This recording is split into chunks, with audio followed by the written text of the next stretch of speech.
Якутия оставалась отсталым в экономическом плане регионом. Огромная территория и внутренние разногласия среди рядов интеллигенции затрудняли преобразование. В 1923 году Якутская АССР состояла из 6 округов – Якутского, Вилюйского, Алекминского, Ленского, Верхоянского и Колымского, 26 улусов, 10 властей, 354 наследников, 88 сельских обществ. Подавляющее большинство жителей вели оседлый образ жизни. Кочевниками были только 100-я часть якутов и треть тунгусов, что составляло вместе с чукчами, ламутами, юкагирами и орочинами 2,6% от общего числа населения Якутии. В то время 5-я часть всех посевных площадей принадлежала зажиточным крестьянам. Они за 1926 год произвели 213 500 пудов зерновых культур или 5-ю часть всех заготовок. В Якутии рос и укреплялся частный сектор. Предприимчивые торговцы, зажиточные крестьяне и владельцы кустарно-промысловых предприятий в 1927 году имели оборот более 8 миллионов рублей. Они ввезли в республику в основном по Охотскому и Аянскому трактам также 1/5 часть от общего товарооборота ЯССР. Хозяйственное оживление края, финансовая стабильность активизировали деятельность торговых организаций Якутторга и Холбаса, которые контролировали большую часть якутского рынка. Организатором и первым председателем стал Кузьма Осипович Гаврилов, видный деятель национальной интеллигенции. До 1928 года в условиях НЭПа развивались различные формы кооперации. 6,5 тысяч в городах и 29 тысяч в сельской местности были членами кооперативных обществ. В Холбас входили 18 земледельческих и 18 охотничьих артелей, 10 машинных, сельскохозяйственных и 1 мелиоративное товарищество. Доступными для якутского крестьянства стали кредитная и промысловая кооперации, а производственная форма кооперации в середине 30-х годов еще не получила широкого распространения. Всего 55 хозяйств вошли в 5 колхозов, а в 1928 году их число возросло в 10 раз. Для помощи в проведении коллективизации из Москвы в распоряжение Холбаса инструктором был направлен молодой латыш Арвет Паулин. Сегодня, в свои 100 лет, Арвет Вальдемарович по-прежнему активен, продолжает вести записи. Его память хранит бесценные подробности по организации интегральной кооперации. Приезд, можно сказать, в Якутию, на территории Якутии был 23 декабря 1928 года. Тупик Цунгира-Алекминского района. Это от станции Могочи 100 километров. Но сейчас, конечно, вероятно, никто это не помнит даже, что это. Этот район раньше был в составе Якутии. А потом в 30-е проводилось национальное районирование. Этот район отошел, последний. Потом он уже отошел. Дальше там провел обследование Эвенкийского кооператива, с оленеводами познакомился, был на стойбищах. Это первая встреча с оленеводами.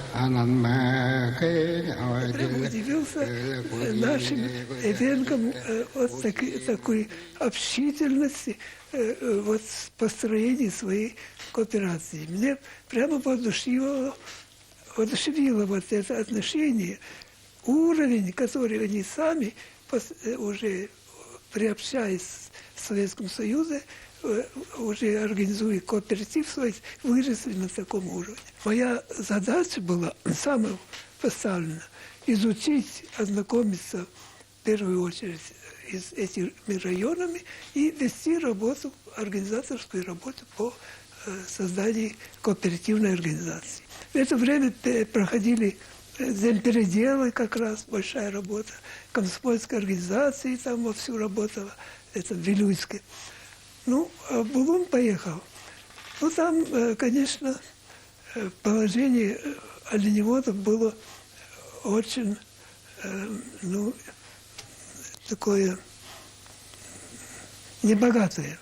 Во-первых, оленей в личном пользовании по существу не было. 2/3 оленей из 120 оленей, 120 тысяч, 80 тысяч находилось у кулаков и феодалов. 40 тысяч оленей находилось вот у 4 тысячи хозяйств. Булунское отделение Холбаса 5 районов обслуживает. Анаборский, Булунский, Устянский, Жиганский, Оленевский. И вот окружным инструктором по организации кооперативов. Там даже не было кооперативов. Было 2-3 кооператива. Первые из 55 тысяч километров, что преодолел за 10 лет работы в Холбасе Арвед Вальдемарович, были пройдены в Булуне. Там с таким же воодушевлением жители приняли организацию кооперативов. И здесь же ему пришлось встретиться с повстанцами.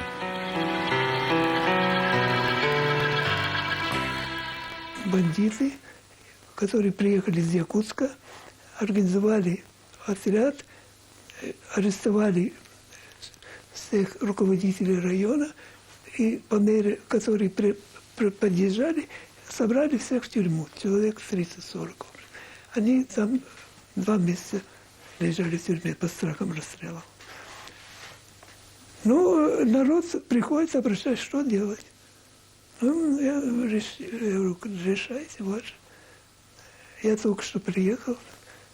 Я говорю, ну, поскольку нас не арестовали, не расстреляли, надо защищать советскую власть.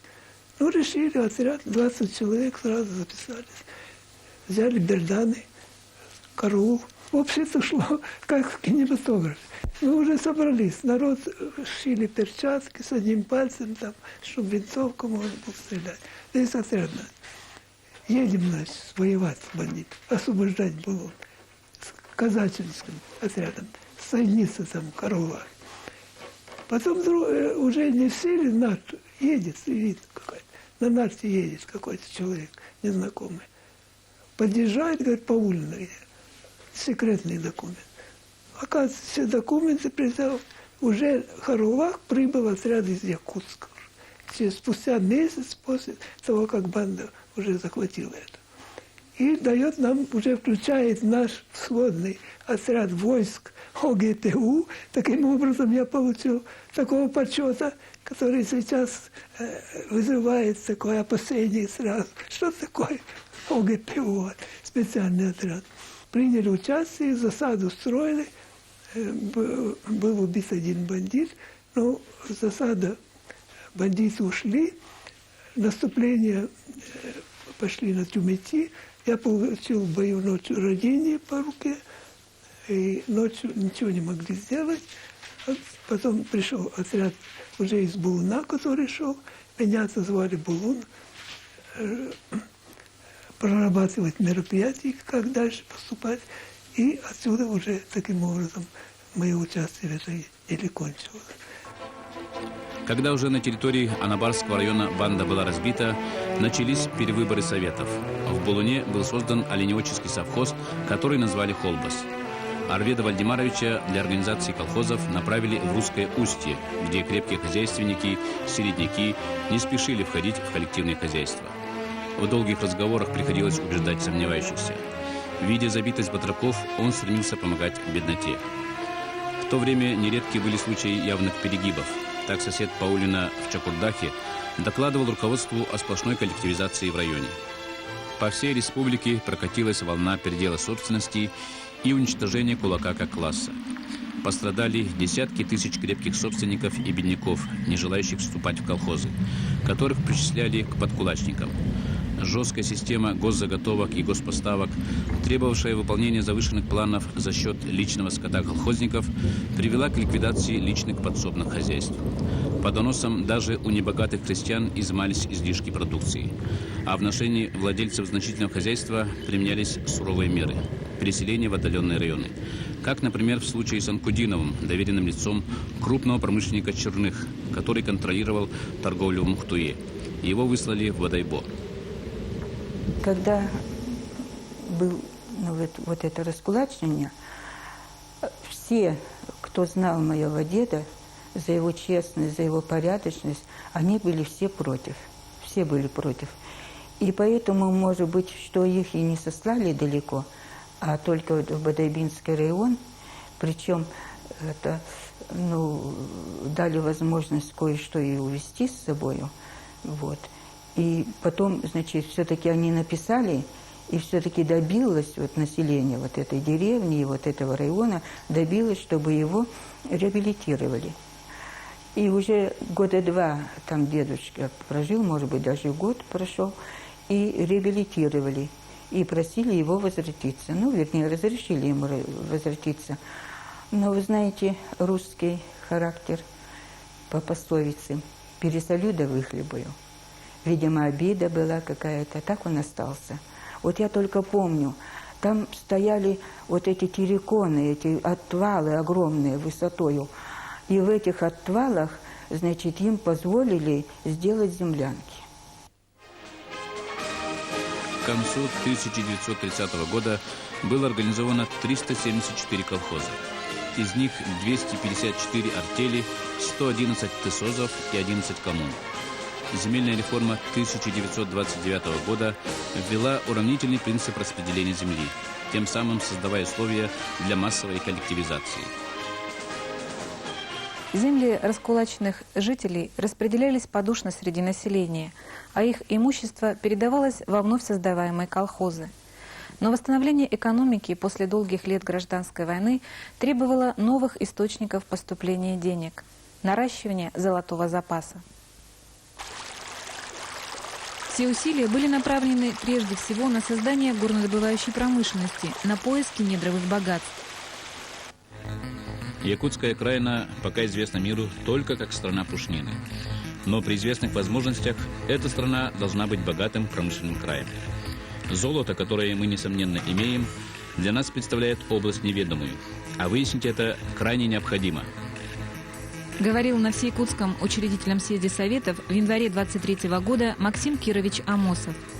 Поиски золота в Тимтомском и Верхнеалекминском районах велись еще до революции. Из россыпей с 1908 года на 20 приисках Верхнетимтомского района было извлечено 11 тонн золота. Первые упоминания о находках залежи золота на Алдане можно найти в газетах «Сибирская жизнь» и «Сибирский вестник», изданных в Томске в самом начале 20 века.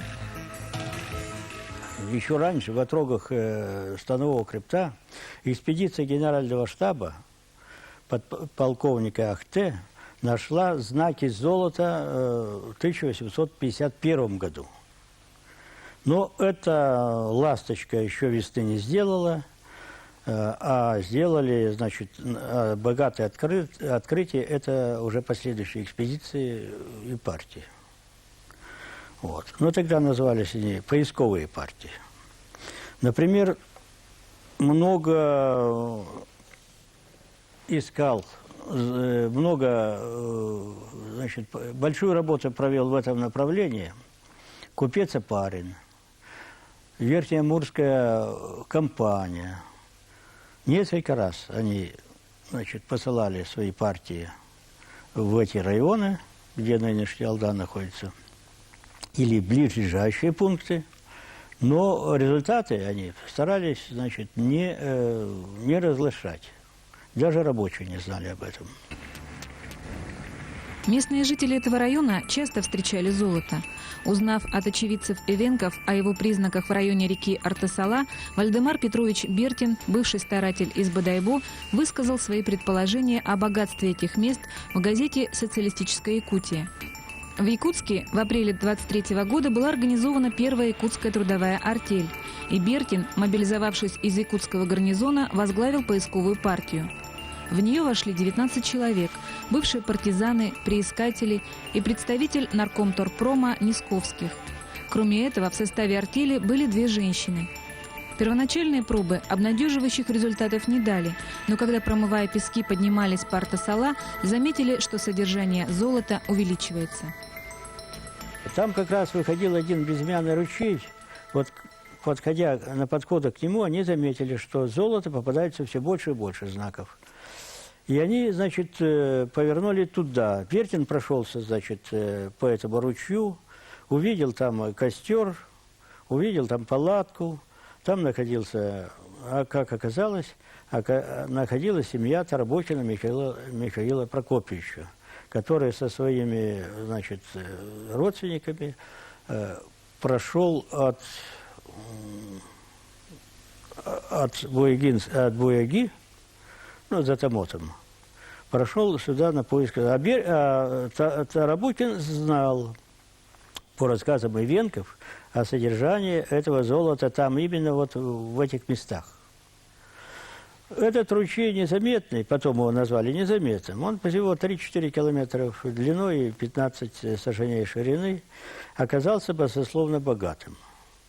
Был создан в 1924 году Ягзолтрест, местом значения, а потом уже его преобразовали в 1925 году, постановление Высшего Совета Народного Хозяйства, трест общесоюзного значения, назвали Алдан золото.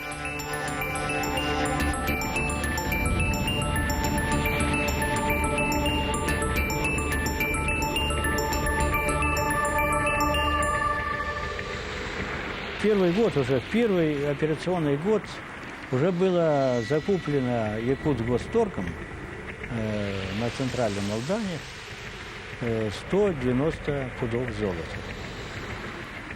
Но средств все-таки не хватало у них. И вот наплыв народа был большой. 6 тысяч уже было осенью 24 года. Уже было людей. А потом прибавлялось и прибавлялось это количество, эта масса. И вот Донской в телеграмме, значит, Донской был представителем Якутии в Москве. Он обратился в политический отдел ОГПУ с просьбой выслать, ну, туда, значит, помощь, оказать помощь в наведении порядка. Позже, значит, там организовали дивизион ОГПУ, который занимался контролем за этими работами, чтобы золото не уплывало на сторону. Но оно уплывало. Примерно 1/3 только оставалось здесь, закупалось. Остальное уходило вплоть до заграницы. В условиях бездорожья за 700 километров от ближайшей железнодорожной станции снабжение Золотоносного района было большой проблемой. В первый год по Алдану был организован рейс теплохода «Соболь». Он доставил 27 пудов товаров, продовольствия и технических грузов. Расстояние 80 километров до Незаметного по тайге наемные рабочие и добровольцы несли груз на себе. Например, бывший путиловский рабочий Емельян Васильевич Иванов перенес от поселка Якут на прииск 3 пуда 10 фунтов муки. Но доставка по реке только в летний период не могла спасти положение. Необходима была постоянная транспортная связь. Тогда и было решено руководством молодой республики форсировать давно задуманное строительство автомобильной дороги от Амурской области. Амуро-Якутская магистраль строилась в 3 этапа. Первый проходил от Тынды до поселка Нагорный. Дорога проходила через горные перевалы Мари и Топи. В 1927 году 3500 лошадей и оленей тянули длинные санные обозы по новой дороге.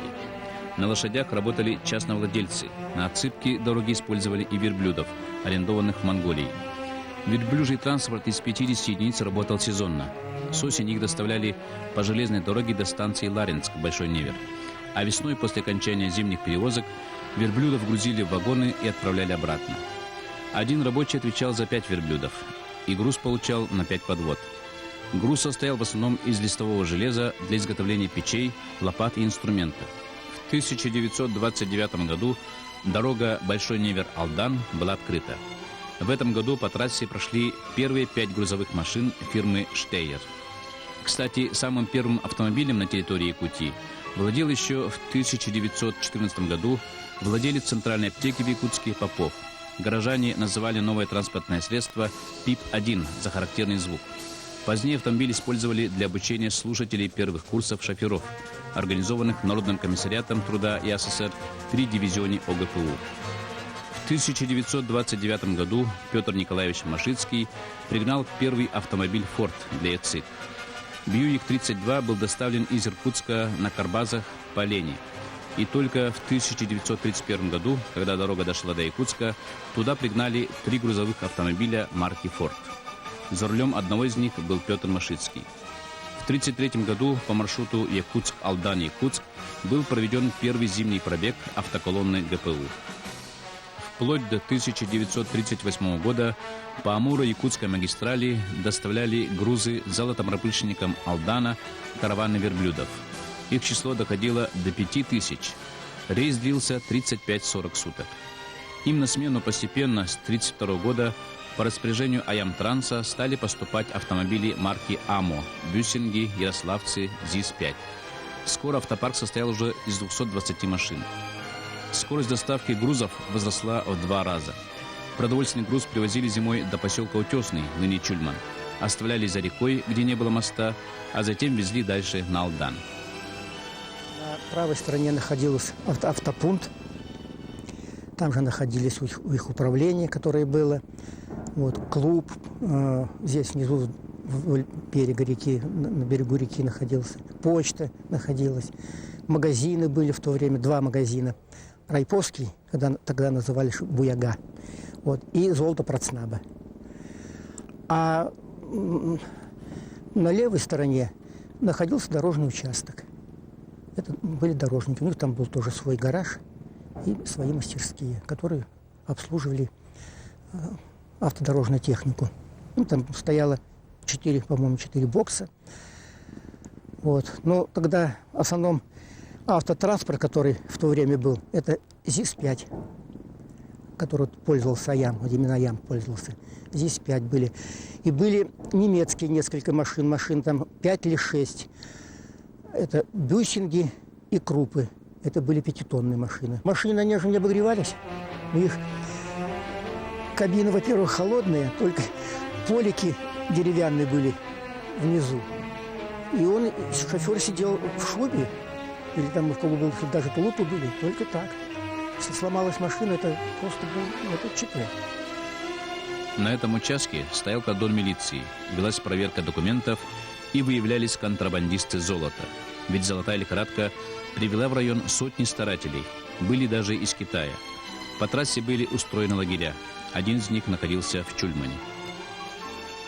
Самой дешевой рабочей силой на строительстве хозяйственных объектов в Сибири и на Дальнем Востоке были заключенные, число которых постоянно росло. Советское государство все больше нуждалось в золоте и форсировало развитие горнодобывающей промышленности. Для освоения новых территорий Якутии и Колымы, богатство которых не раз подтверждалось экспедициями, а также для промышленного и дорожного строительства, Совет труда и обороны в 1931 году создал трест «Дальстрой». Для изучения районов Индигирки и Колымы в 20-х годах здесь побывали ученые экспедиции Обручева. Ими впервые была составлена подробная карта района, исследован состав пород. Но золото первым в бассейне Колымы нашел Сафи Шафигулин по прозвищу Бориска. Зимой 18 года его нашли мертвым на краю недорытого шурфа с горсточкой мелкого золотого песка. Лишь к 24 году слухи о Борискином золоте достигли Охотска, Якутска и Алдана. Ранней весной 28 года молодой геолог треста «Алдан-золото» Юрий Александрович Билибин был назначен начальником геолого-поисковой экспедиции на Колыму. В течение неполных 2 лет горсточка плохо снаряженных, но одержимых молодых людей открыла богатейшие залежи руд и металлов на громадной территории к востоку от Лены. Билибин со своими помощниками по экспедиции Цареградским, Раковским, Казанли, Бертиным, Устиевым и другими, основываясь на сравнительно ограниченной информации, оказались в состоянии представить общие контуры новой золотоносной провинции на северо-востоке Азии. Это был один из первых в отечественной геологии примеров научного обоснования закономерности размещения полезных ископаемых.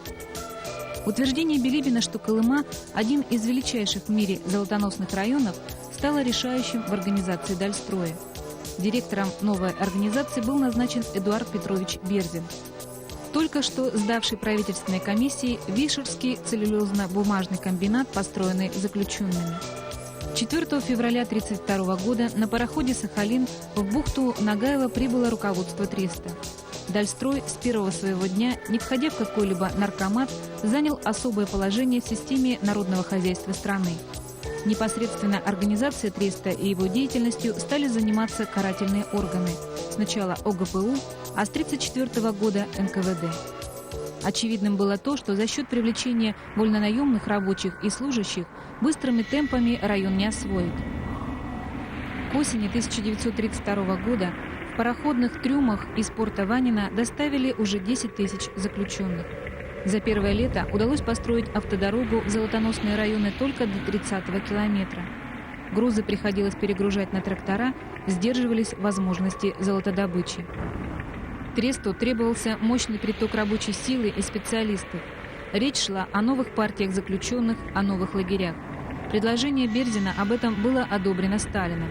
В угоду народившемуся тресту большая часть территории Охотско-Эвенкийского округа по постановлению Центрального комитета ВКПБ была передана в особое подчинение Дальстрою.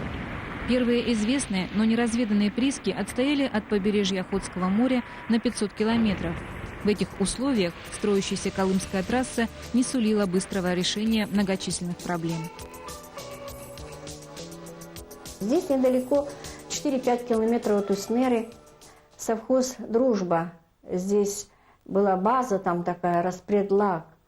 И туда их привозили, там их распределяли и отправляли на те участки, где уже вовсю шла добыча драгметалла. От Уснеры до Аляскитова 176 километров. И по этой трассе выводили концентрат вольфрама, вывозили в Магадан. Все эти дороги, все эти трассы делали заключенные.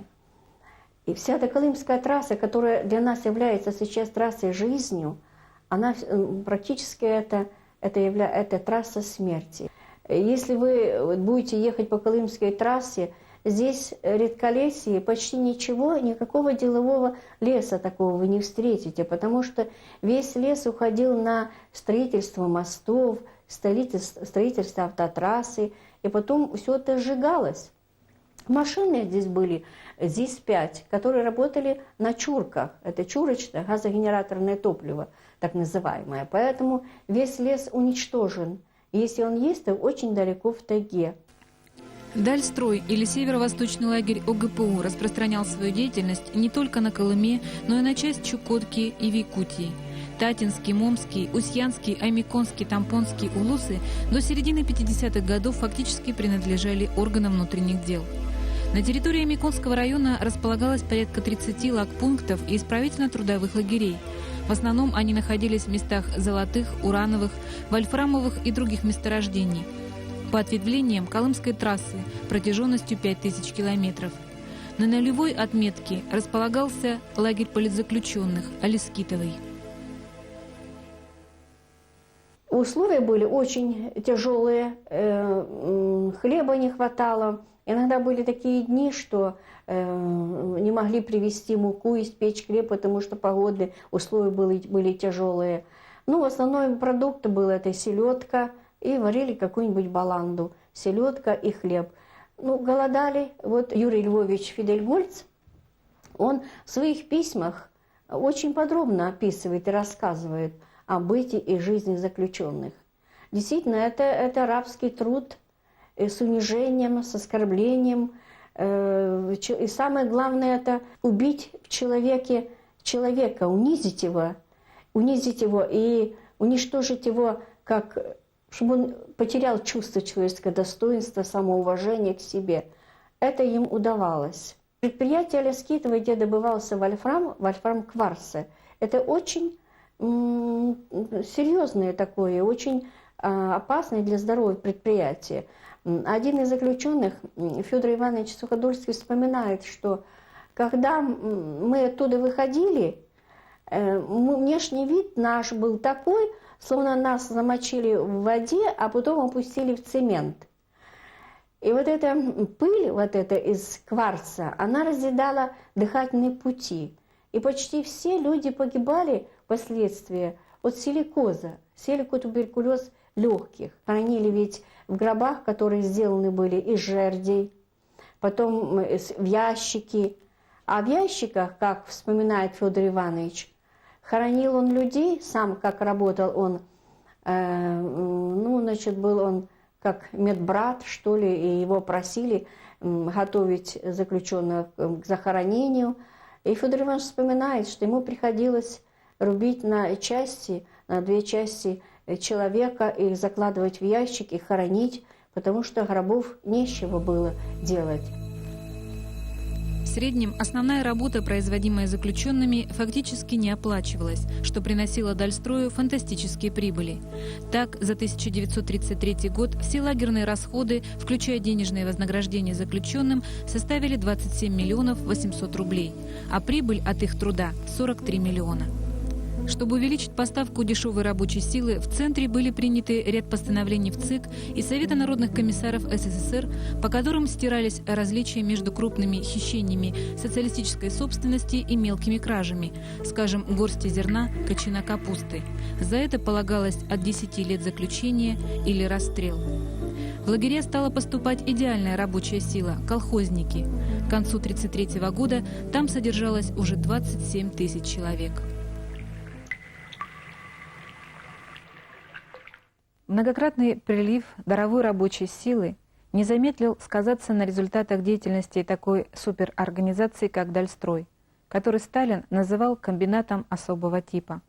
Уже в 1934 году впервые план по золоту был перевыполнен. В дальнейших программах мы продолжим эту тему. Мне же хочется пожелать вам успехов. До свидания, до новых встреч.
Күнді көрәтшілер бет.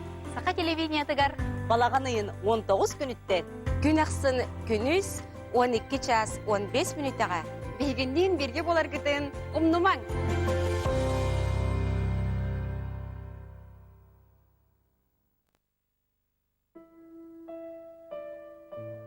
«Ай да Ваня! Ай да сукин сын!» — восторженно воскликнул Александр Сергеевич Пушкин, если бы случилась для него в наши дни такая виртуальная оказия — лицезреть памятник себе вполне рукотворный, да не где-нибудь в пышных столицах, а в заштатном Северном Якутске. И вот почему.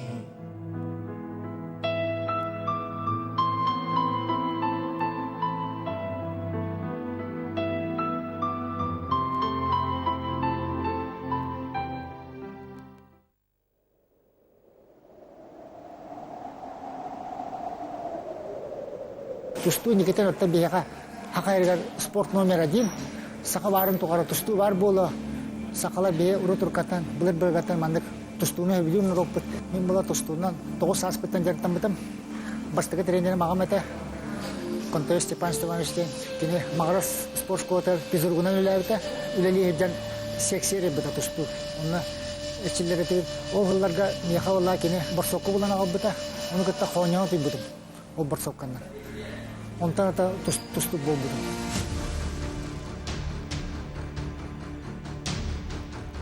Тағам қырардақ бұна нар, дебебер, ұлысы дейерге нар отты ұйтар еді, бері қағастан. Мағарастан сүйістан тақа келеметер дәрге. Нәбәм үліға веретер әті оққо бұқырардақ бұттан. Итиге тұлырдақ болар деветер. Ол ең біле, оғы қырататтан үлі верен яқтақ.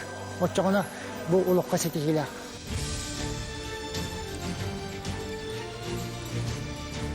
Мен қоттырықпынла бағар бат әдім, түстуға. Нар, қығияна баран тұран. Қияқнар, қияқпын бағар әдім. Мен настроен бұла тұста келеға тұран бар бұлағана.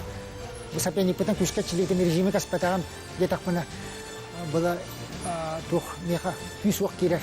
Баштан кейді қо долгиямын хендер. Қаны бар кейді долгиямын. Ота тұшта кейді қо көйемін жемін керер. Қоттыру тұғынан тоқпүйді оқта. Отчары кейді көрейді. Қоттыру қаған бағар бар.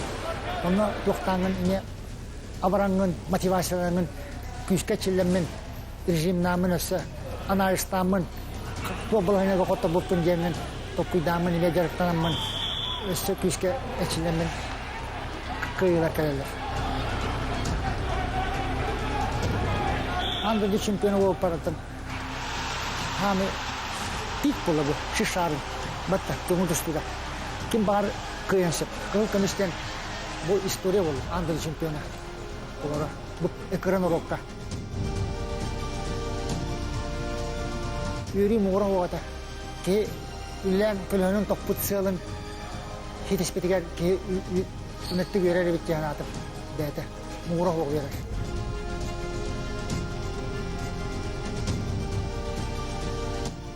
Оның аттан біліне кәккені ғаске кәлер етчаптарға әтем әті тұстыңдан ұтымдақты жарықтанын ке бір әдәктәк болар, дисциплины каспап болар, режимнер онда жоқ болар.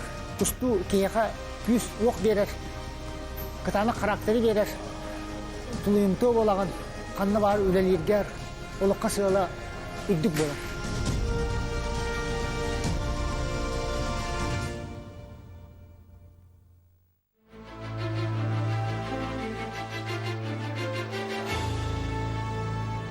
Хамай улахан bir sanam toluta diyen Olanqa teatr görülelер, oğları artistleri belemnähim bolar, ırığa toyuq köy vereti, biligin bu Olanqa teatra berillen olaqtanan üleli hicjallar, ol bihi ulaqan setihi bitti.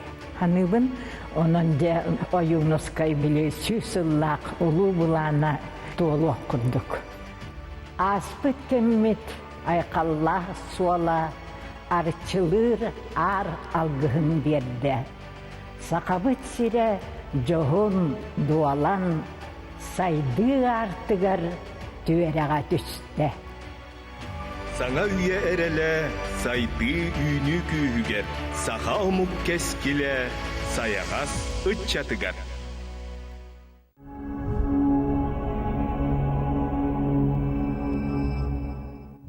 Самая любимая стройка у меня там очень много здесь. Если вдоль поперек улицы идти, весь я построил весь это.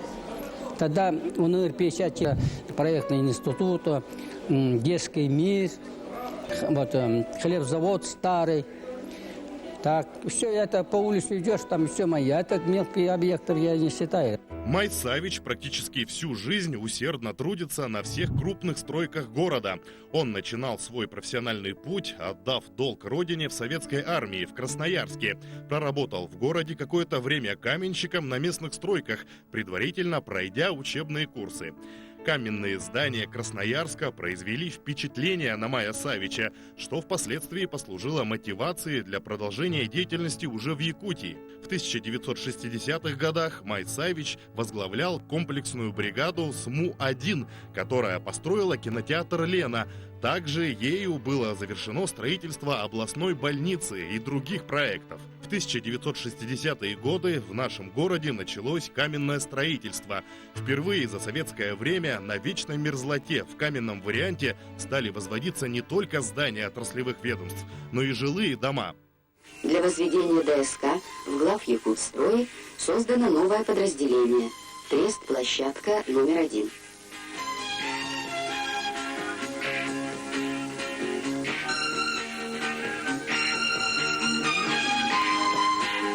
Бригадиру Маю Савичу Третьякову приходится постоянно решать задачи, которые подбрасывает северная природа.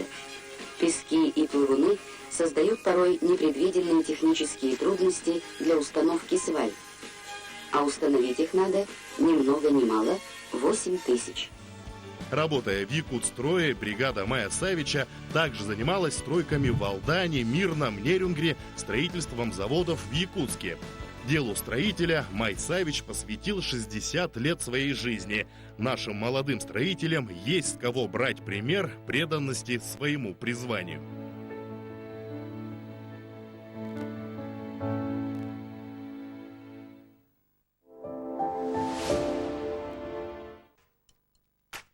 Прокат мужских костюмов в Якутске.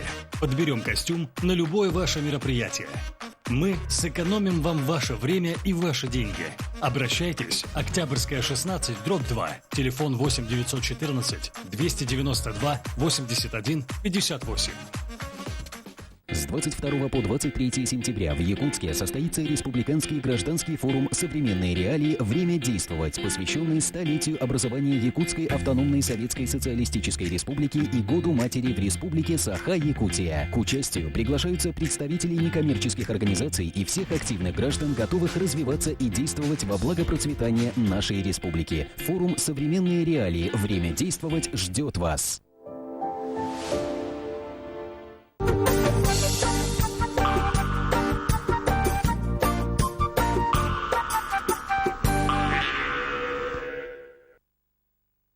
Историяға биллеринен соттун эхилеген чиригер ботугар маңныги кедиин уччакахактара себилүү көрөн токтон сака чиригер бастыкос турогу олоктуусул дебиттара. Көстөрүн курдук ытык кихибит соорун амаллаан догордухуу музейин мээни серге олоктаабатах. Кырдыга да соттун эхилеген чире бота түң үйеле түгахтариттен ытык сер. Манна чамады кочотун соорулуу арга угугар сытар ымыяктаах көл үрдүттен биге эребит индинага 2 тыгынчасыл аннарат түгер олора сылжыбыджон олохтора көстөн турар. Оттон үйәннер кепсийлеринен соққа оттаах сорту сире өлүүне эбе тахтир жаннааттаах үс кочотун колбур. Котугу тахтир түң үйеле түгахтарыттен 2 орта тахтир бастыкы соттун эхилектерин сиддере эбит боллактарына соғыруу тахтири сабарай агытын уха бас билере. Тахынчаға сүйсеттуын 2 сыллаққа етіне хилектер бас көз жоннары вопсай сүбенен таңара жетін тотарға бұхаралар. Онуға тұтуу барықтақ сирин түрек түхерен бұхаралар. Онтулары орта тәқтіргі түхер. Ол түмігер тахынчаға сүйсеттуын ағыз сыл отыйын ағыз күнігер орта тәқтірге, беленгеті қонағыр бөхілігер мұқырып таңарытын жете тұтылдан себети болар. Салгы үс тәқтер бас көз жона таңара жетінihinen оскола астарын ытчаттарын төкөтін түстүр жахалы тахаттаралар.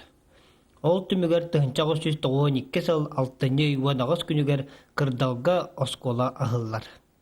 Беге қос-қос әбелер бет, әәлер бет, иелер бет ағылар бұд, үйерен бет бос колаларын жета ырақтағылар кәмтаныла үйелері сетімден күн бүгінігер жері құр бәйті құбылуйбаққа турбут сергер турара кехіне соқтырыр. Бос колаға бастықы 2 сотто сабарай сағылықан бұрғын ұлуғын сыңақ нәхілеген, мәңе ұлуғын мүгірен, нам ұлуғын үйедей, онна қомыстақ нәхілектерін оғылары біліне көріне сомсуыттара.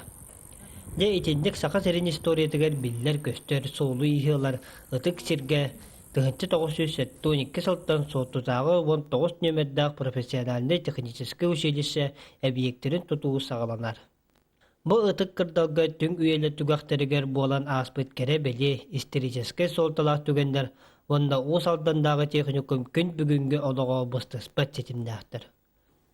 Ол дейін 2 сылға қас бейдейлері бәлерін 309, 305, 330, 5 сыллағы біледерін бәлейтілдер.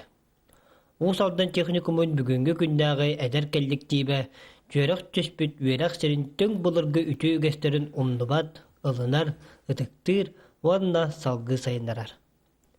Күн бүгүн техникумга республикабит араз моннугуттан 200 араз кайскалак идени бахылылар. Этен да быйылгы верак жылыгар үс кайскага. Ол ихигер дефектоскопист ден сону дедага 9 класс кенеттен оголору веракка шүмердиллер. Шүмердәһен 6-ны гыдери ытыллар.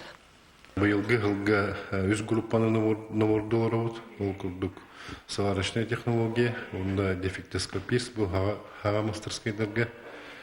Анан столер группатын 9 класс кенеттен навурдулар вот.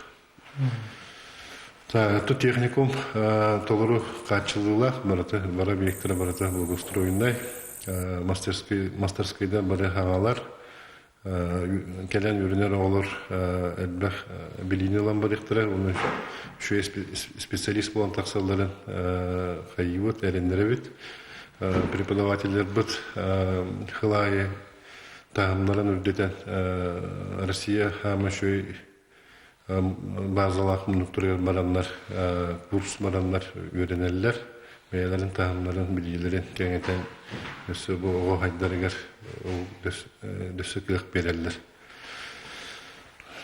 Потом бұл мастерскойдарға арылдыдығар әлбәқ өлеттіған тақсар ол күлдік проект құрыян расчет алғанауын, оннан бұл министерство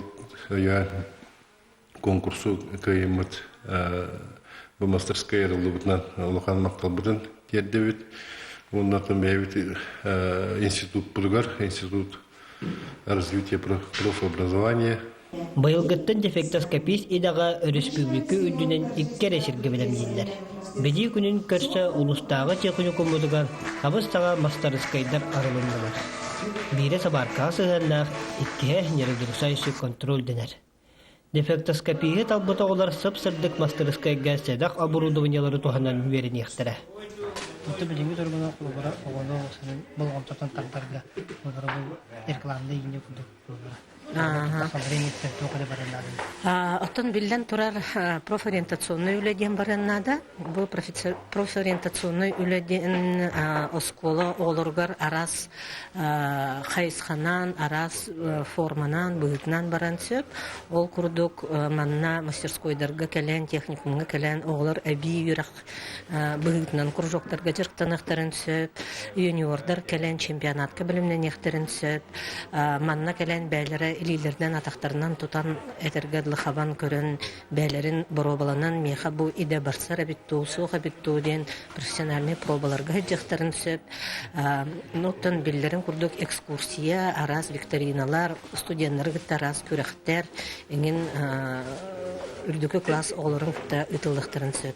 Иннек жағаларға профориентационный араз хабаннақ жағаларға оскола олары түхе әлбәқті кітталар даны отчанын келінер бәлері осколаны бүтірелерін сағана меха бұ иданада әбетер мен бұ иданы бағалықпын бағарабын бұ үйрақ тәлтетер керекпін бағарабын ден бағарыналарығар хүрді ұлақан көмек өчіз болар.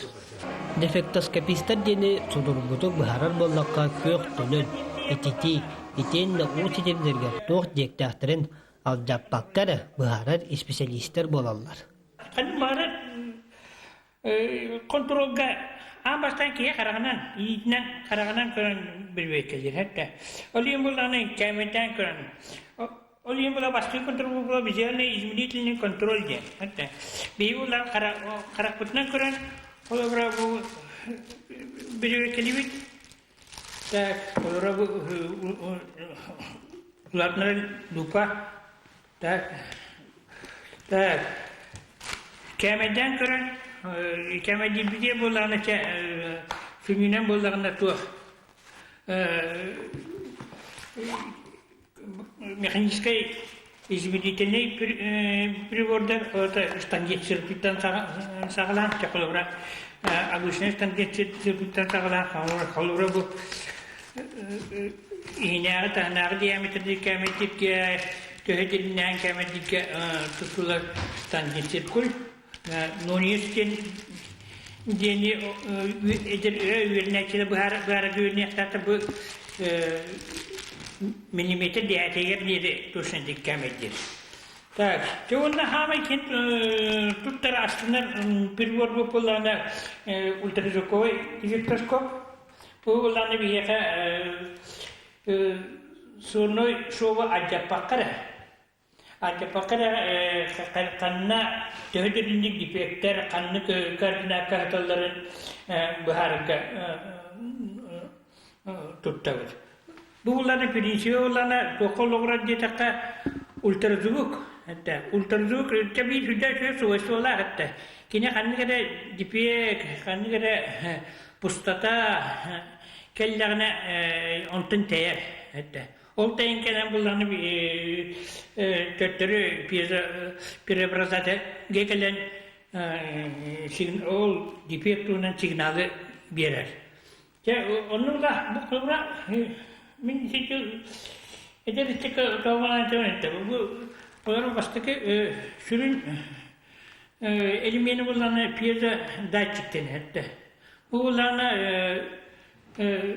piyasa ilişki efektim var hatta. Bunları ultrazvukuna kendi bu ultrazvuku bir kantan bulabut ultrazvuku generata bu su hatta. Aliyem bulan bu toku bulan preobrazatı bu bulan ilişki çıkna ki tane bulan ultrazvuku kay üyesketer. İnce gene ultrazvuk bu stanoy izleyerek hüddet ve takkalar ona kaydak değerlikten körünme bir hiki olana sonra çok dördün nektik sitariyin kaydak formaların kaydak kayıskanın kaya var bütün ustatından turatından kemedik götürdüler. Тем манdık специальность это неразрушающий контроль специалист неразрушающего контроля бинникин ve hüddet vasıflarına gitti. Doğru така республика социально-экономический содействие gazlarında programlara bu sistemlerin dağını killeri ititet sistemler Tövde olan turboprovatlar araç diyamette, araç kalında, araç materyallar, sistemler tutulurlar, tadılırlar, montajlanırlar. Onları olan kolobra acapakara hatta. Acapakara kolobra dipeyin kördüğün bullakına sürdüğün olan barış, ekonomik barış bulur. Ona da manlık spesiyenin takı hüddet tuğalak, madalak, nükeli takvacak hüddet vasıflarına spesiyalist bulan taksar. İnce kadar bir usaldan teknikum var. Eder ittatları, kırgıtları, oğlatları, kırgıtları da bekleyenler etti. Kırgıtları, oğlatları bu spesiyalistke inravit. Sağa mastarıska ederi verektähin nasionally barıйyık çerçetinden arılandılar. Kabinetlerin oruga tabirine tılıhıga federasyattan 100 milyon 560 sette tıhınca, Respublikattan 130 sette tıhınca, eteğinde terilti tastan killeri büdjötütten 400 sette tıhınca sokkovoy körüldüğü. Bu mastarıska edartan sıvarsık, bonda defektoskopist ideleri, doloro bahalavit spesialistler, sağa çerigör tutullar ebiyekler, sılahın, bonda üyelek boların kaççı yaktara.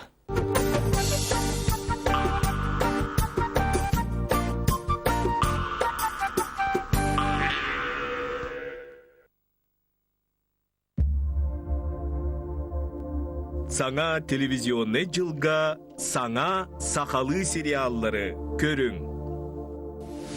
Мен таптыр спутнигім.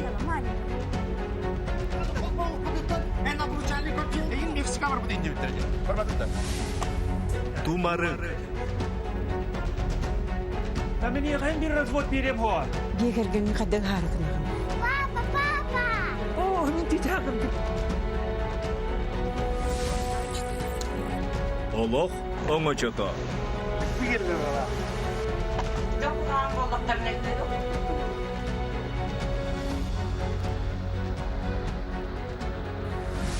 Біз тыбат сетем. Таптал сыгын олох ара сөрүтэ сахалы сериалларга. Жара қараққысын қая көрі әттіміге аянлықығар тұрнары бұр. Сынауы кәді тұрауын.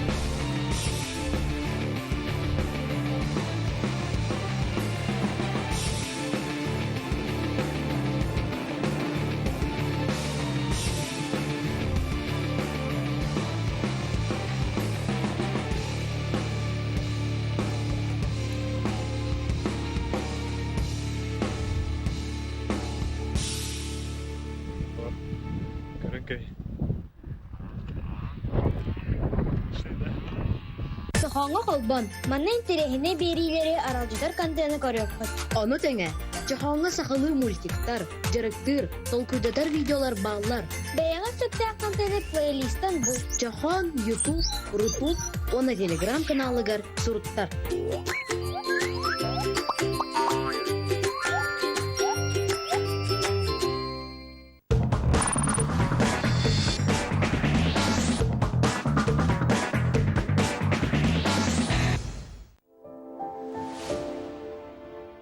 Внимание! В торговом доме СРБК грандиозно! Новое поступление более 1000 моделей мутоновых, эко-шуб, пуховиков и шикарных шуб из Греции и Италии по самым супервыгодным ценам. Пишите в СРБК. Новые осенние поступления в обувном салоне «Италика». Широкий выбор мужской, женской и подростковой обуви. Вы найдете у нас именно то, что искали. Мы вас ждем по адресу Пояркова, 17.